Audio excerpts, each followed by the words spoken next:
USA Global TV and Radio proudly presents the Royally Rich Lifestyle Show, starring Ian Pelham Turner and Helena CHARD.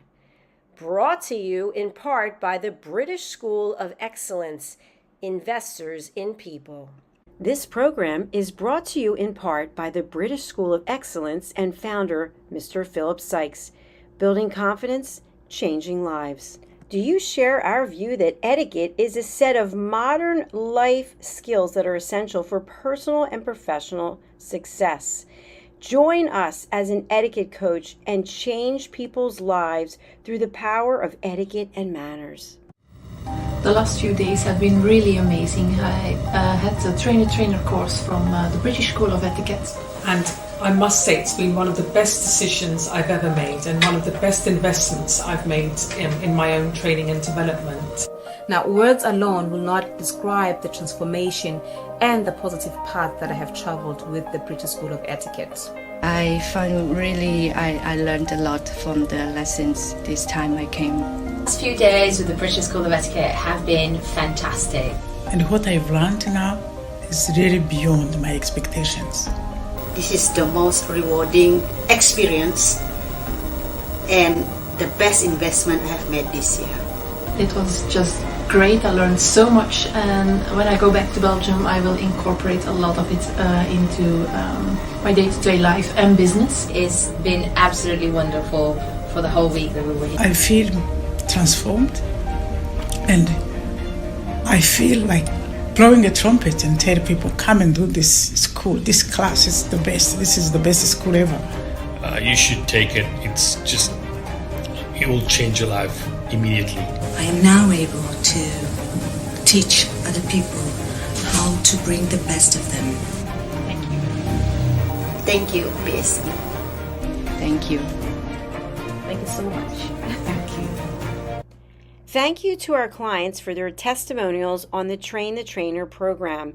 Our exponential and global growth is so significant that we've evolved from the British School of Etiquette to the British School of Excellence, where we're investors in people.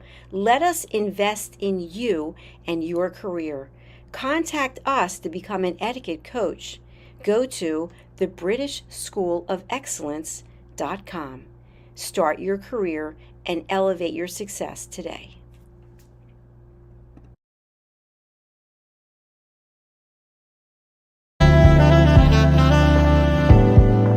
Welcome to USA Global TV and Radio, where our mission is to provide education, entertainment, hope, and inspiration.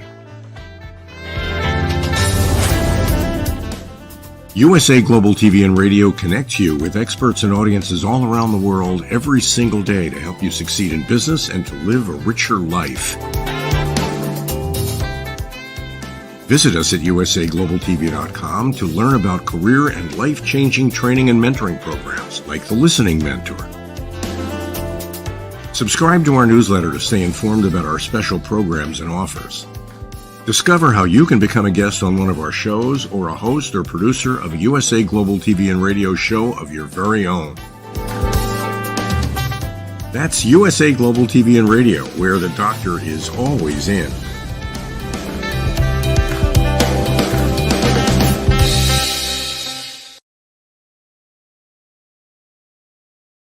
Hello and welcome to another Royally Rich Lifestyle Show with me, Ian Pelham Turner. And me, Helena CHARD. Well, it's another great day on ALB UK television. Let's roll the titles and let's get on with the show.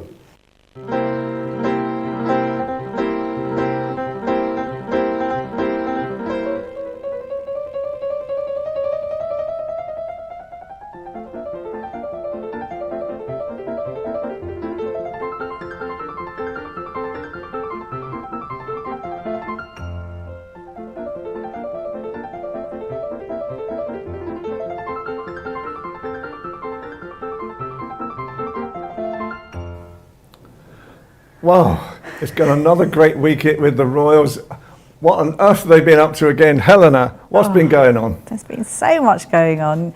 So I think starting with the most recent thing that everyone's talking about, I know Fox News was asking about it, King Charles is not speaking to Prince Harry. He's not picking up calls, he's not doing anything. I knew this would come out because it's always a certain time of year and a certain, I think it was the People that put something out.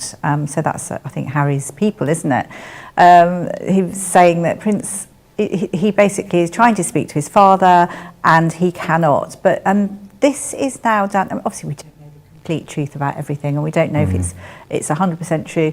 But he is wanting his full-time security protection, police protection reinstated, as we know. He thinks his dad can wing it. But obviously, you know, King Charles constitutionally has no government power, and it's down to Ravek operating on behalf of the government. So, and there's loads of different things. I think Harry's got battles going on. He's doing millions of interviews, and I think at the moment they're thinking less is more with the communication. So we will see. I mean, as we know as well, I mean, they're doing another interview, aren't they, with they're doing another CBC. Interview on CD for CBC. Yeah. That's coming up, and they've got another pseudo-royal tour, I think, that's taking place somewhere very dangerous. So it won't come to the UK because it's extraordinarily dangerous. But yeah, so there's lots going on there, and of course tabloids on trial.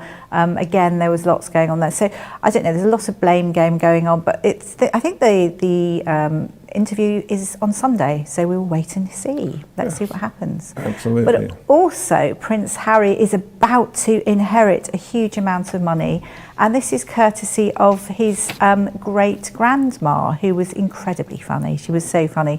This is for his 40th birthday that's coming up in September, and I think he's set to inherit something like 8 million. There's money that's been put in trust for all the grandchildren, including William, and it was put in trust in 1994, so before she passed at the age of 2002, at the grand age of 101. But everyone's been talking about how sad she would have been because she absolutely loved Prince Harry. They had such great sense of humour, and they used to do Ali G skits with each other, and it was really, really great fun. So she'd be so disappointed to see almost like history repeating itself. And I suppose by saying that means Edward and Simpson. But, you know, let's just see what happens. It's extra money, and he gets actually more than Prince William, which is unusual, but that's all to do with the fact that obviously William and the Duchy of Cornwall, he sets to make money from the private estate, whereas Prince Harry doesn't. So it's a difference in the allocation of monies, which I find very interesting.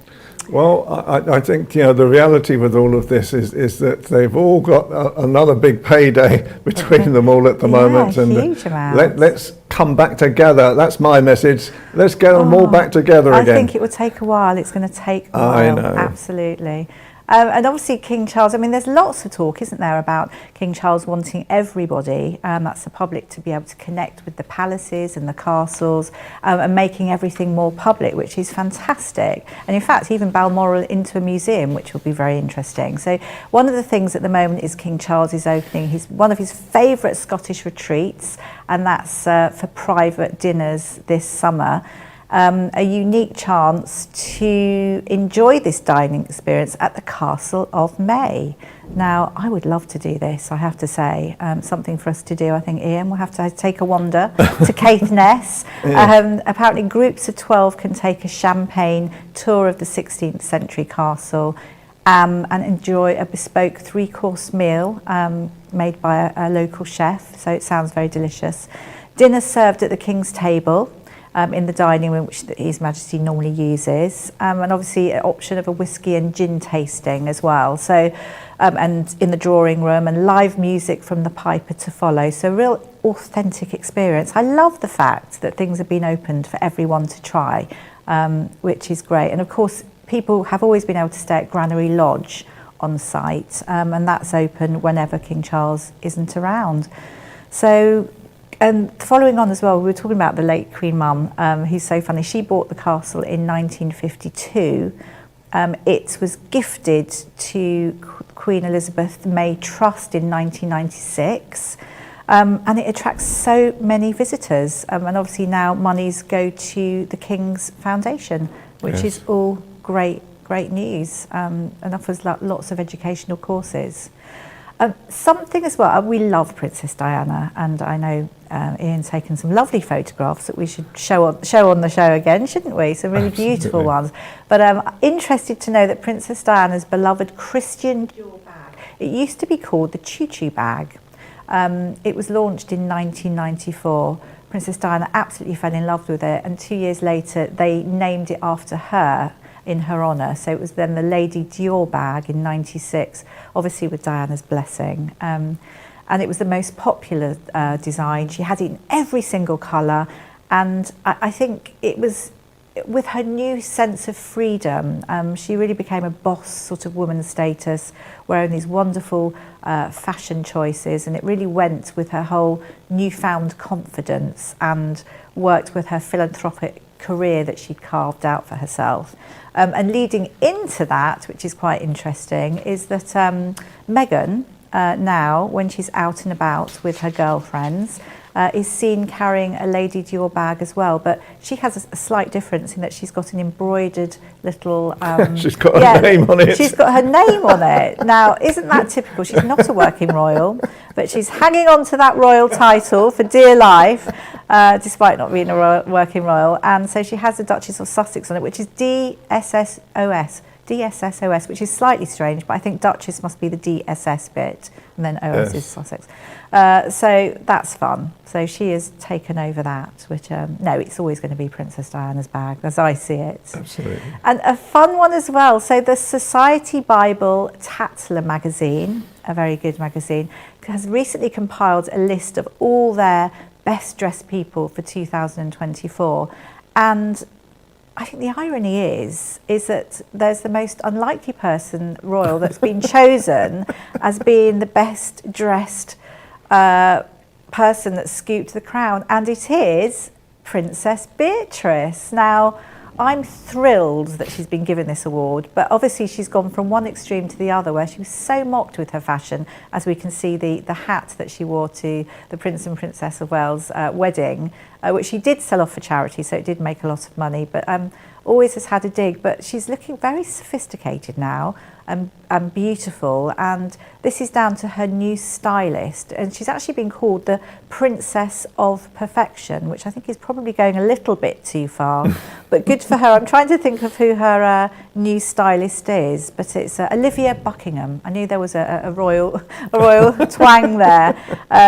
So she is basically her secret weapon, and if clothes can make a woman feel empowered and confident, then that's what clothes should be for. Hear, hear, I say.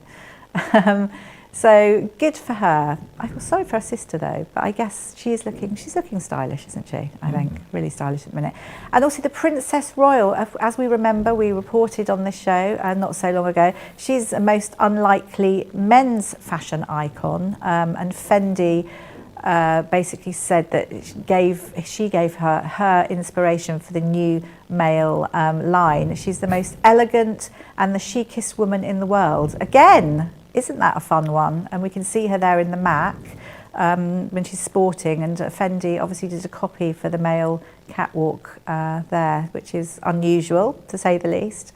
And also we've seen quite a bit, because obviously Princess Anne, she's had her accident recently. She is still slightly recovering, but she's on her feet and really enjoying the 2024 Olympic Games. So she sparked royal frenzy.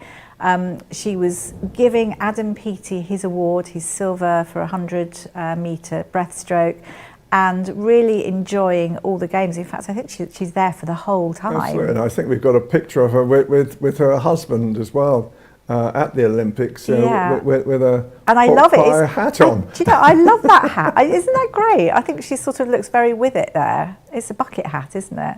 Is that what it is? I think it's got a bucket hat. I would call it a pork pie hat, but there you go.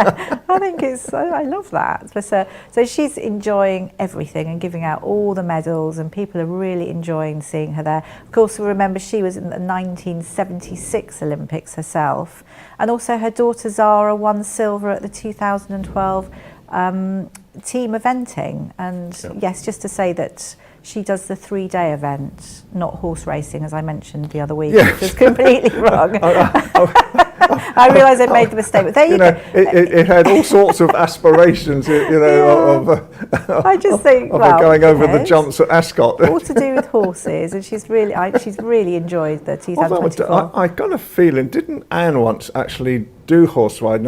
I think she raced at Ascot one time, if I remember rightly, years ago. She has, but it wasn't her main. She was always a 3-day sport, but I think she actually she so I wasn't so wrong then. So that wasn't too bad. No, it wasn't too but so good. And also following on with this, I've just recently heard that Tom Cruise is going to do some amazing thing at the end of these 2024 Olympics. So he's obviously doing, I don't know, some kind of. He's not going to jump out of a sky, is he? Well, nothing could beat our Queenie, late Queen Elizabeth, jumping out of the plane. Anyway. I know, so lovely. And just really to finish off as well, as we know, the hardest working royal, as she's known, so Princess Anne. She now, the Princess Royal, she has taken Princess Charlotte under her wing, which I think is beautiful and actually a really good match.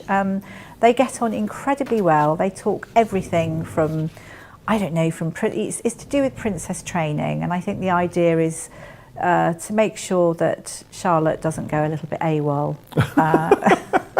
like father and uncle, William and Harry, and to put in the hard work so she understands. But I think so that Charlotte and Beau, they can really, it's a mutual respect, and I think no one could do it better than Princess Anne, and obviously Prince and Princess of Wales are absolutely thrilled. Fabulous. So there we go, Royal Roundup. Right, well, we're now just going to take a short break, and then we're going to see 2 videos today from the Royal Family channel.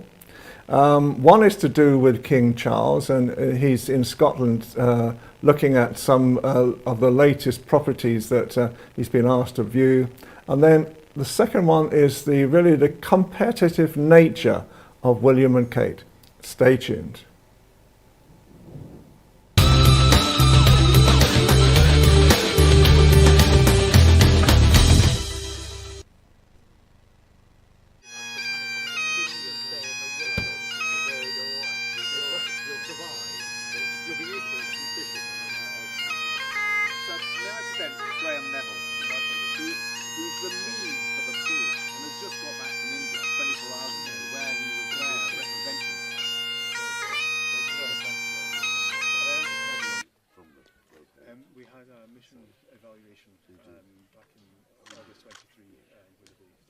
Who worked on the bid in the run-up to it and is now joining the team. I think many would say too long, but that was still him. Well, he covers such a huge area. Biggest in the UK now, sir. He hasn't worn you out yet. Not yet. Huge area. It's right the size of Northern Ireland. Not very many people. Well. Thank you very much. It's a product of many, many years' work from people like Andrew Bridget and many others. I'm good as I can imagine that. It's got everything. It's a lot in there, yes. We can give you more if you want. And it has all the details. You're all from Ireland. I'm with Town Council. And Rebecca Tanner, who's also with Town Council. We're all wearing our team colours today. Rebecca's the coordinator. Not every. But it was recognised for the recovery as well. Yeah, I mean, for us, there's a significant Some people are here, some people aren't. In each project, it's almost like you keep the projects built layer upon layer until we're here with this. It's fantastic. It's fantastic for the whole country. I got this a date. Yes. Thank you so much. Good work.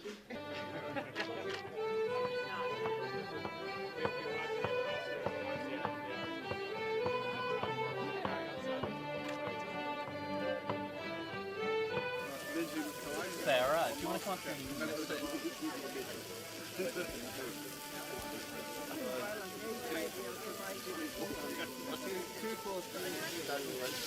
Slowly cook down, and we've got that is from the wall of the stable, a nice part of the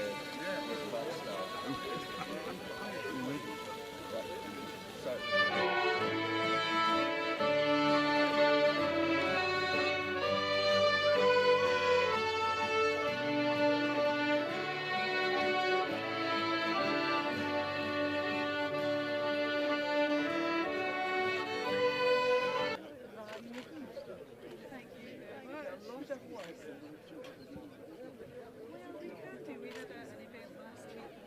front of the midget.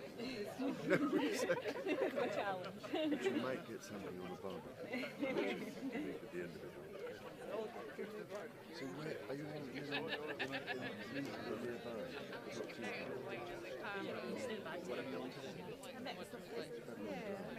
Keith was a...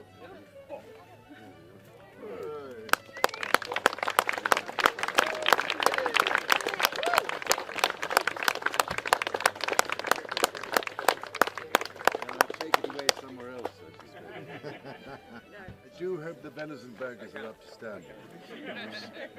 Covered in midges.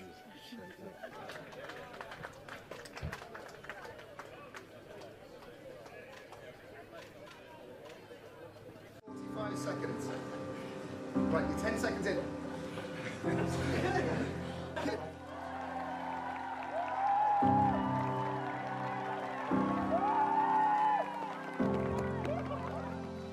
Set. Go.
You cheated. You cheated, but I understand when you're slow. I didn't trick. You got it. That's how it is. It's okay. You didn't trick it, did you?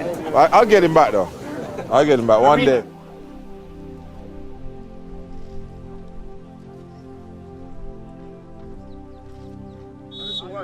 Look, look, look! Put up on me, what?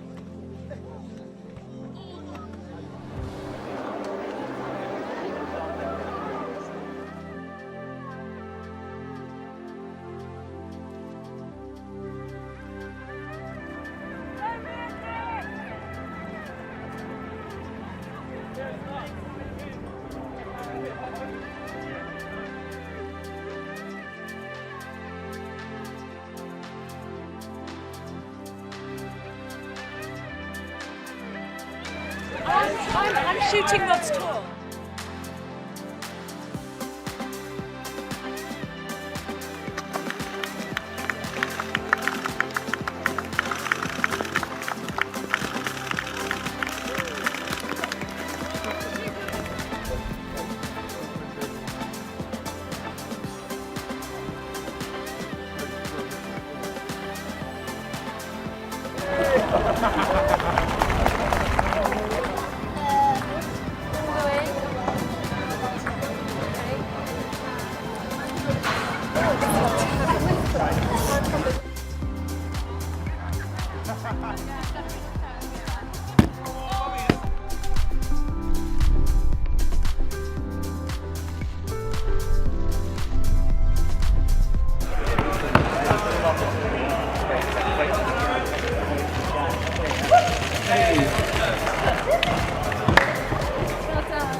So welcome back, and now we're going to talk about the retail situation in London at the moment as part of our Launch GB campaign.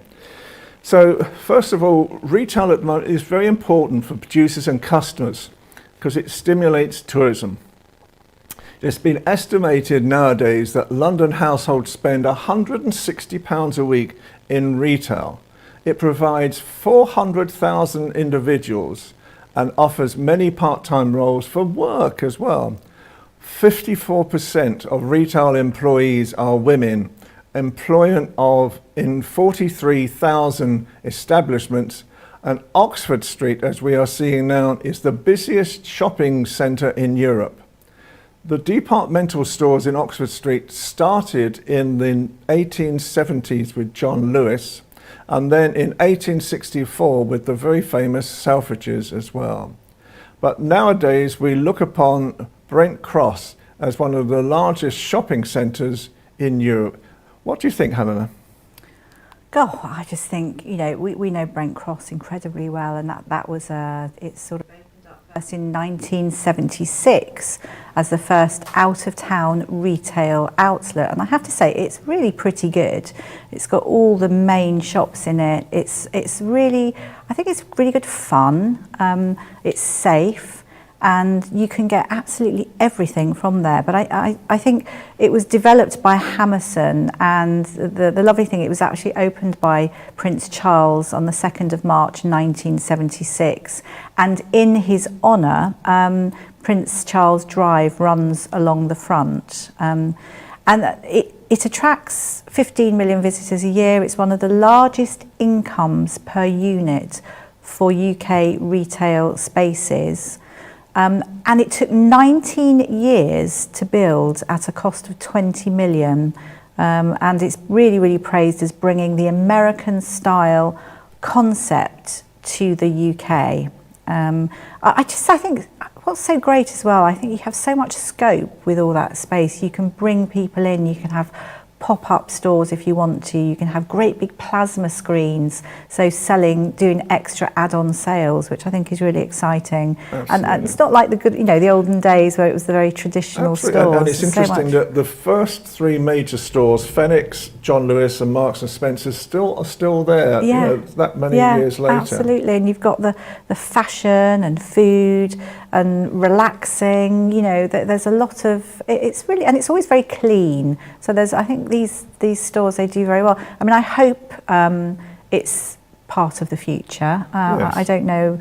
I think probably I think people's stores are probably struggling. I think from what we're hearing at the moment is that they're actually going to double the size, double the capacity. Yes, I've heard of Brent Cross as well. So it's obviously incredible, one of the, isn't it? Such a success story for business in Britain as well. I mean, I'm sure it's not going to be 20 million, because that's very good, isn't it? It's going to be a fortune, but it obviously does incredibly well. So absolutely. I think it's great to highlight all these wonderful stores. Well, it's part of our new Launch GB campaign as well, to actually promote through the Royally Rich Lifestyle Show the values of Great Britain to America, and show what can actually be seen in Britain as well. So it's another sort of a beautiful piece to actually sort of look at the same time. However, the show has come to an end again. It is a massive show today of the Royals, isn't it? We can't have come to the end, surely. We have come to the end of the show already. So it is one of those shows that I hope people will enjoy. So again, from me, Ian Pelham-Turner, I would like to thank, first of all, Helena Castrati and ALB UK Television, and also Dr. Jacqueline Kerback and USA Global TV and Radio as well, for all the support that they have given us to actually create such a great show as well. Helena, how do you feel today? Oh, I think another great show. Lots and lots of royal. I think really great fun, isn't it, seeing the Prince and Princess of Wales competing against each other.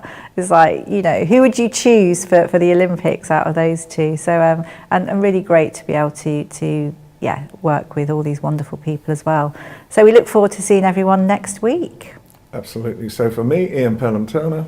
And from me, Helena CHARD. Have a great week, and we will see you again next week. Stay tuned.